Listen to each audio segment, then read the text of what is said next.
And we're going. All right, so good morning, everyone. You will notice that there was no introduction video.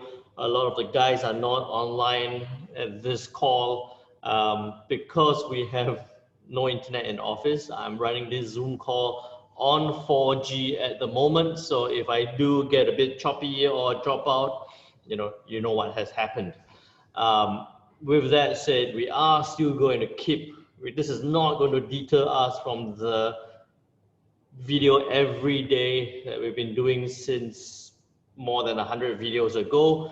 So I hope you do enjoy these videos. I hope you do take advantage of the sharing that I'm doing every day here at 11 o'clock. If you do like it, give me a big thumbs up right now. Say something in the chat, give me a big thumbs up. Let me know you're here and ready to go. I've got my usual three, Henry, Ty, and Jason. Sunil's there as well. Stephen will keep up the good work. A couple of yeses and great. All right, good stuff. So today is Monday. We are talking about the New Zealand US dollar and the Aussie US dollar. We just had the non-farm payrolls, well, just by inverted commas, on Friday last week. It was a bit of a surprise with the numbers that came out, which resulted in quite a big move in the markets. But it moved quite a bit, but came back to almost even again. So it has been quite a testing time, as a lot of our MEM account holders would have seen. And also based on our analysis, it's been thrown out of whack already. So let's keep it short and sweet, as Sally said. Good, let's go. So first sharing, I'm going to spare you a lot of the whole details about the 4-day course, because if you're not already on the 4-day course, then, well, I don't know why you're not on it yet, okay? If you are interested, those of you who are first timers here, head on to 4daycourse.lcms.com.sg, scroll all the way to the bottom. I think Daniel's going to put in the link and the code there as well. 4daycourse.lcms.com.sg, click sign up, go all the way, fill in all your details there. It's a 100-day. So in the coupon code, put 100-day, click apply and get it absolutely free. What I'll be doing is on those 4 days, which 4 days is it again? On the 22nd, 24th, 29th of September and the 1st of October, I'll be guiding you through how I trade, teaching you the strategies of how I trade, what I do when I look at the markets, giving you all the tools and knowledge that you need to get started with trading. Is not going to be $4,000. It is going to be $0. All you have to do is make sure you're available 7 p.m. to 10 p.m. GMT +8 on those 4 days. There is going to be a special bonus that I will only be releasing on probably day 3 or day 4. So make sure you attend these sessions to find out more. Okay. With that said, let's go to Forex Factory. Now on Forex Factory here, we can see that today is a bank holiday in the US. It is Labor Day, so expect that it's not going to move that much today, and also with Canadians, it's not going to move that much. Not much news leading up, especially with focus on the Aussie dollar or the Kiwi dollar. Okay. Tomorrow, again, not much news with focus to the Aussie or the Kiwi. We have some Euro news coming out tomorrow, which I'll talk about tomorrow. Hopefully we have internet then. Okay, Wednesday, we have the Canadian rate statements and overnight rate. I know I will be talking about pound US dollar on Wednesday, but I will also be touching on the Canadian dollar overnight rates and rate statements on the Wednesday morning call, and in more details in the Traders Club. So Traders Club members, make sure you watch out for that. Thursday, Euro financing policy statements and press conference. We will be talking about that. Friday, not that much.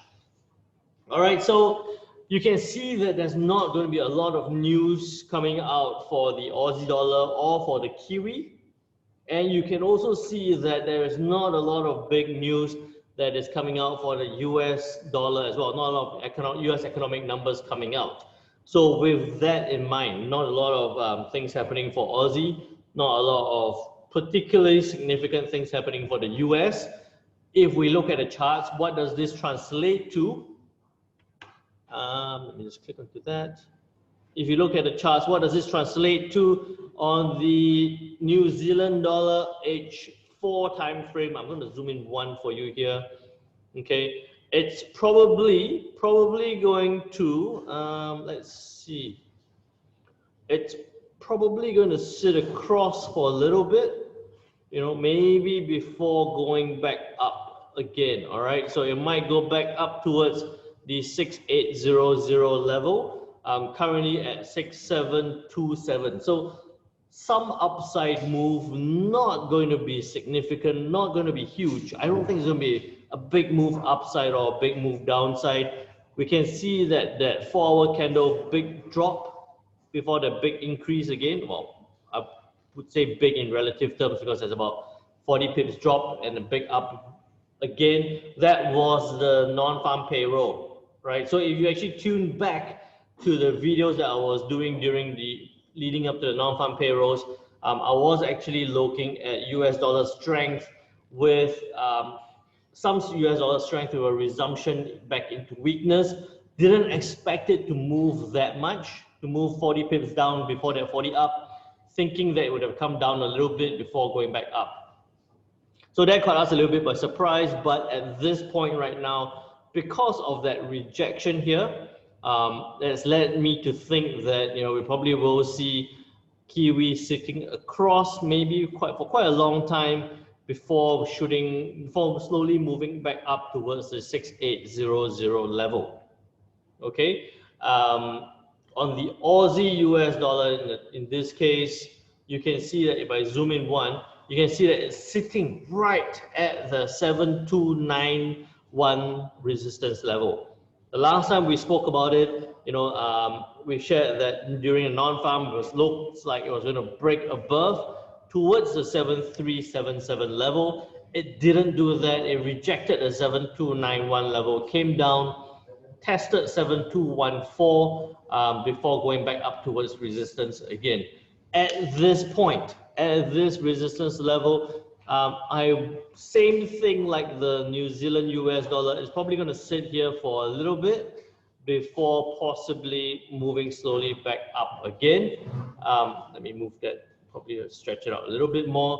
So I would actually be more tempted to see that if it goes above 7300, if it breaks above 7300, 30 pip stop loss, 60 pip take profit, 1:2 ratio up, trading the Aussie dollar upwards. All right, but you would want to be very careful with this because it is sitting at that resistance level, which has been tested many times, right? Very recently, just last week, it tested, ended the week testing that level, and it's still sitting there right now. So it looks like it's going to bounce in this region for a while.